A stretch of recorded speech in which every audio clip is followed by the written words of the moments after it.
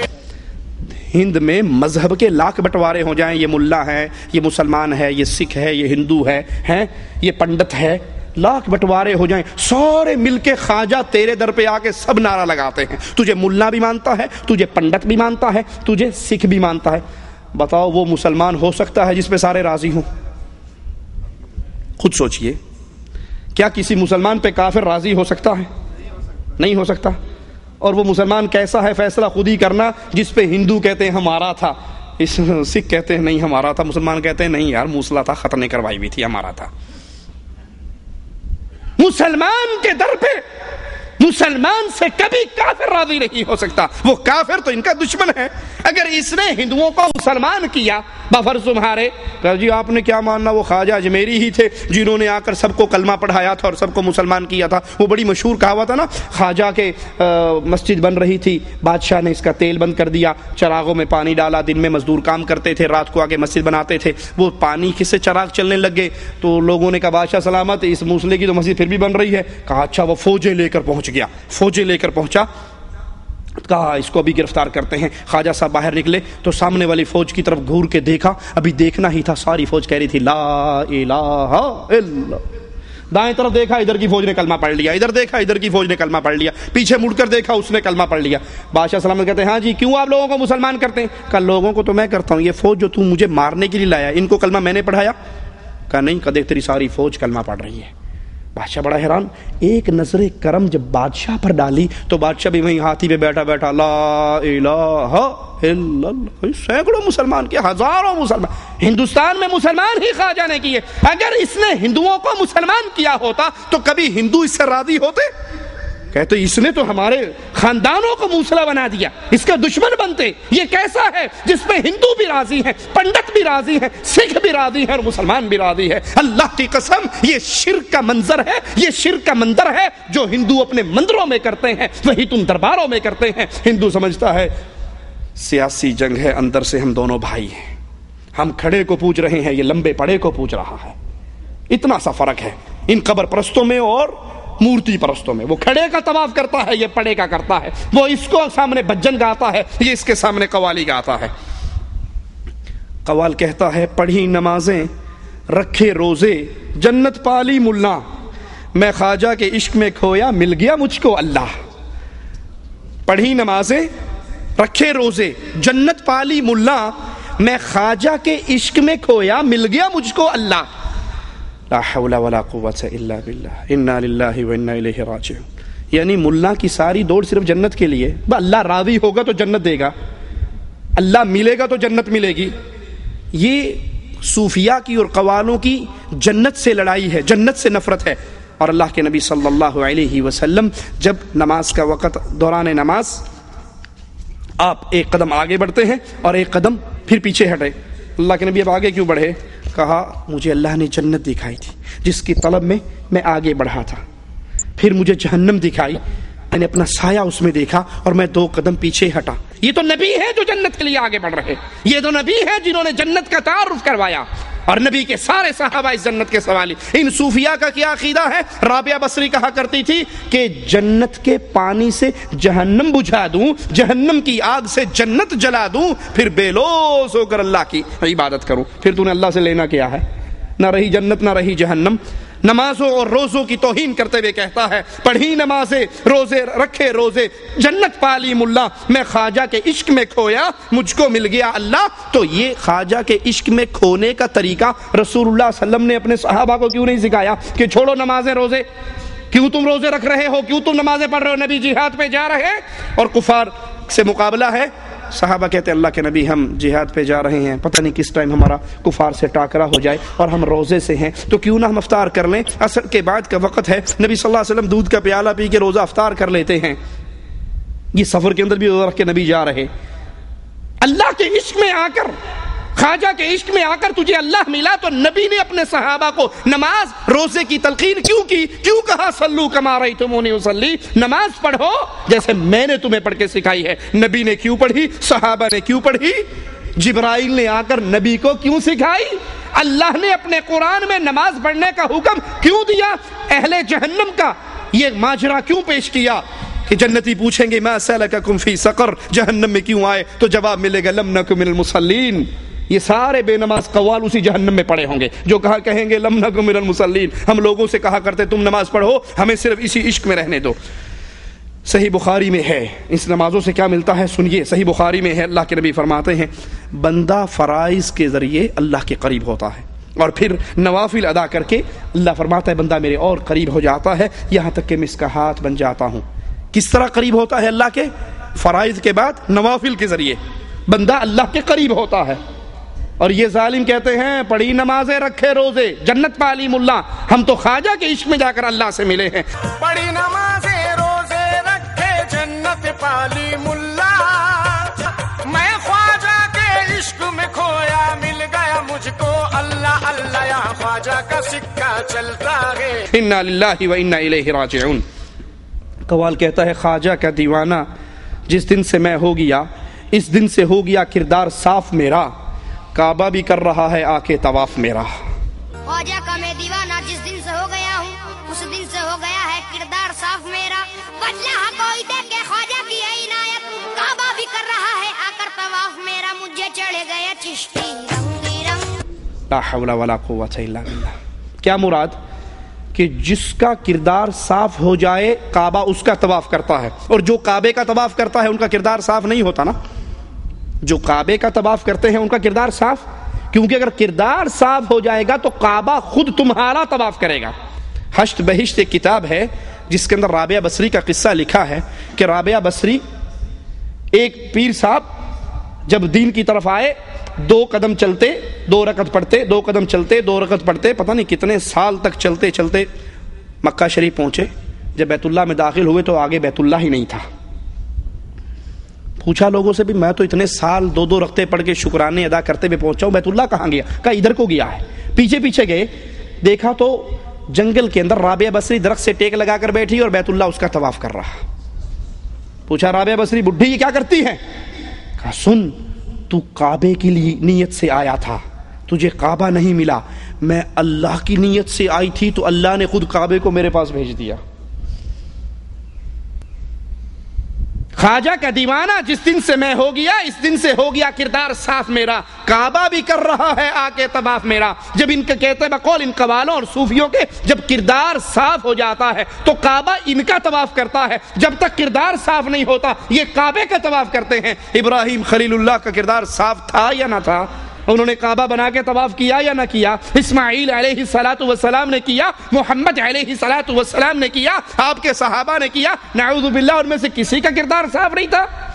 کعبہ تمہارا تو طواف کرے, آدھی کیلنڈری رابعہ بصری کا طواف کرے. اے دنیا شرک, میرے ایک چھوٹے سے سوال کا جواب دے دو. جب محمد کریم 1400 صحابہ کو لے کر عمرے کی غرض سے آئے تھے اور حدیبیہ کے مقام پہ روک دیا گیا تھا اور آپ اپنے سفیروں کو بھیج رہے تھے, سیدنا عثمان کو بھی بھیجا تھا, عثمان جاؤ اہل مکہ سے کہو ہم جنگ کی نیت سے نہیں آئے, ہم تو بیت اللہ کا طواف کرنے کے لیے آئے ہیں. کفار مکہ نے کہا تھا, قریشیوں نے کہا تھا عثمان تجھے اجازت ہے, تو جا کر بیت اللہ کا طواف کر سکتا ہے. اور سیدنا عثمان نے کہا تھا اللہ کی قسم میں اس وقت تک بیت اللہ کا طواف نہیں کروں گا جب تک محمد میرے ساتھ نہیں ہوں گے صلی اللہ علیہ وسلم. رابعہ بصری کے لیے تو یہ کعبہ گیا, اس قوال کے لیے تو کعبہ آیا, کعبہ نے اس کا طواف کیا. محمد علیہ السلام کے طواف کے لیے کعبہ کیوں نہیں آیا؟ چلو محمد علیہ السلام کچھ کلومیٹر دور تھے نا, حدیبیہ کے مقام پہ تھے, یہ تو عثمان مکہ کے اندر موجود تھے. اور ان سے بڑھ کر کردار کس کا صاف ہوگا؟ جس کو رسول کریم نے بے بہا مرتبہ کہا تھا، اور ایک مرتبہ تو یہاں تک کہا تھا قد یا عثمان ما ضر عثمان ما عمل بعد اليوم قط، آج کے بعد جو جی میں آتا ہے کرو، تیری جنت کی گارنٹی ہو گئی ہے۔ اس کعبے نے آ کر اس عثمان کا طواف کیوں نہیں کیا کہ عثمان انکار کر رہے ہیں میں اپنے نبی کے بغیر طواف نہیں کروں گا، تو کعبہ خود ہی طواف کر لیتا کہ تو میرا نہ کر میں تیرا کر رہا ہوں، درجہ بلند ہو گیا۔ انا للہ و انا الیہ راجعون۔ قوال کہتا ہے میلے میں تیرے گھومنے آتے ہیں فرشتے، میلے میں تیرے گھومنے آتے ہیں فرشتے، ہاں وہ گھومنے آتے ہیں، انتظار میں ہوتے ہیں اللہ کا کب اجازت ملے تو اسی پر کوڑے برسائیں اللہ کے عذاب کے۔ میلے میں تیرے گھومنے آتے ہیں فرشتے، لیکن آج تک کسی نے دیکھا بھی نہیں ہے، تو خبر تجھے بی بی سی والوں نے دی کیا؟ میلے میں تیرے گھومنے آتے ہیں فرشتے لیکن آج تک کسی نے دیکھا بھی نہیں ہے، آنکھ والا ہی دیکھے تیرا جلوہ میرے صابر۔ میلے میں تیرے گھومنے آتے ہیں فرشتے، میلے میں تیرے گھومنے آتے ہیں فرشتے، لیکن کسی نے آج تک دیکھا بھی نہیں ہے، آنکھ والا ہی دیکھے تیرا جلوہ میرے صابر۔ اب یہ بتاؤ جب کسی نے دیکھے بھی نہیں تو کیا قرآن میں خبر ہے کہ صابر پیا کے میلے میں فرشتے آتے ہیں؟ قرآن میں اس کی خبر، رسول کریم نے بھی اس کی خبر نہیں دی۔ دو ہی ہمارے پاس ایسے ہیں نا جو غیب کی خبر، یا اللہ کا قرآن یا اللہ اپنے رسول کے ذریعے وحی کر کے بتاتا ہے، تیسرا ذریعہ تو نہیں۔ اب دنیا میں تم کہتے ہو کسی نے دیکھا بھی نہیں، پھر یہ خبر کہاں سے ملی؟ وہ کہتے ہیں جی معرفت کی باتیں آپ کو سمجھ نہیں آ سکتی۔ آپ نے دیکھا ہوگا اکثر عید میلاد پہ بڑی خوبصورت کرسی سجی ہوئی ہوتی ہے، انڈیا پاکستان میں جب میلاد کا جشن ہوتا ہے تو کرسی بڑی پیاری خوبصورت بنا کے خالی پڑی رہتی ہے۔ کسی سے پوچھو بھائی یہ کرسی کیوں ہے؟ کہا آپ کو نہیں پتا، یہاں اللہ کے رسول نے آ کر بیٹھنا ہے، یہ ان کے لیے سجی ہے۔ وہ ایک ہمارا جیسا کوئی گیا ہوا تھا، اس نے کہا سر یہ کرسی کیوں سجی ہوئی؟ کہا بھی اللہ کے رسول صلی اللہ علیہ وسلم آئیں گے، اور پھر وہ درود پڑھتے نا، آگے تاج والے کا، اچھا جب آئیں تو ذرا مجھے بھی دکھا دینا، میں بھی دیکھوں گا اپنے نبی صلی اللہ علیہ وسلم کو، دیکھ کر صحابی کا شرف پالوں گا۔ کہا نہیں تو وہابی گستاخ ہے، تیری آنکھ دیکھنے کے قابل نہیں ہے۔ اس نے کہا اچھا ٹھیک ہے، میری آنکھ بڑی گستاخ ہے، میں اپنی آنکھیں بند کر لوں گا، میرا ہاتھ لگوا دینا کہ اللہ کے نبی صلی اللہ علیہ وسلم بیٹھے۔ میلے میں تیرے گھومنے آتے ہیں فرشتے لیکن آج تک کسی نے دیکھا بھی نہیں ہے، آنکھ والا ہی دیکھے تیرا جلوہ میرے صابر۔ وہ پاکستان کا ایک جھوٹا نبی کذاب گوہر شاہی، اس نے بھی کہا تھا کہ وہ کتاب میرے پاس اس کی موجود ہے کہ میری شبیہ دو جگہ پہ، میرا چہرہ دو جگہ پہ آ چکا ہے، چاند میں بھی آ چکا ہے، حجر اسود میں بھی آ چکا ہے، لیکن وہ نہ جھوٹے کو نظر آئے گا، نہ منافق کو نظر آئے گا، نہ بے عمل صوفی کو نظر آئے گا۔ کیا مطلب؟ جو یہ کہے چاند میں گوہر شاہی کا جلوہ نہیں ہے، اس کا مطلب ہے یہ جھوٹا بھی ہے، یہ منافق بھی ہے، یہ بے عمل بھی ہے۔ تو جس نے تین فتوے لگانے، ہر کوئی کہتا ہے جی بالکل واقعی آپ کا منہ ناک داڑھی سب نظر آ رہا ہے وہاں پر۔ آتے ہیں لیکن ان کو دیکھتا کون ہے؟ آنکھ والا ہی دیکھے تیرا جلوہ۔ پھر کہتا ہے ایسی کرامت تو دیکھیے، پیر صاحب کی کرامت بیان ہو رہی کہ ایسی کرامت تو دیکھیے، اپنے جنازے کی پڑھائی نماز بھی، نیاز مند وہی بے نیاز بھی، اچھا ہوا کہ رہ گیا پردے میں راز بھی، بعد از وفات سیفی کرامت تو دیکھیے، بعد از وفات سیفی کرامت تو دیکھیے، اپنے جنازے کی ہے پڑھائی نماز بھی، آنکھ والا ہی دیکھے تیرا جلوہ میرے۔ مر بھی گیا، اس کو غسل ہو گیا، استنجا ہو گیا، کفن ہو گیا، لوگوں نے اس کی لاش اٹھا لی، چل پڑے، اور جب جنازے کی لاش رکھ دی تو نماز کے لیے امام صاحب کی جگہ پہ خود ہی آگے ہو گیا، اللہ اکبر، اللہم اغفر لے حیینا و میتنا، مجھے بھی اور اس کو بھی دونوں کو معاف کر دے۔ اپنے جنازے کی خود نماز پڑھی، اتنی بڑی کرامت اس کی، مرا ہوا بھی یہ ہے اور زندہ بھی یہ ہے۔ رسول کریم صلی اللہ علیہ وسلم کے ساتھ یہ ماجرا کیوں نہیں ہوا؟ ابو بکر صدیق کے ساتھ کیوں نہ ہوا؟ حضرت عمر کے ساتھ کیوں نہ ہوا؟ حضرت عثمان کے ساتھ کیوں نہ ہوا؟ کیوں حضرت عثمان رضی اللہ عنہ وارضاہ کا جسد مبارک اتنے دن باہر پڑا رہا؟ کیوں نہ انہوں نے اپنے جنازے کی خود ہی نماز پڑھا کے دفنا بھی دیتے؟ وہی معرفت کی بات ہے۔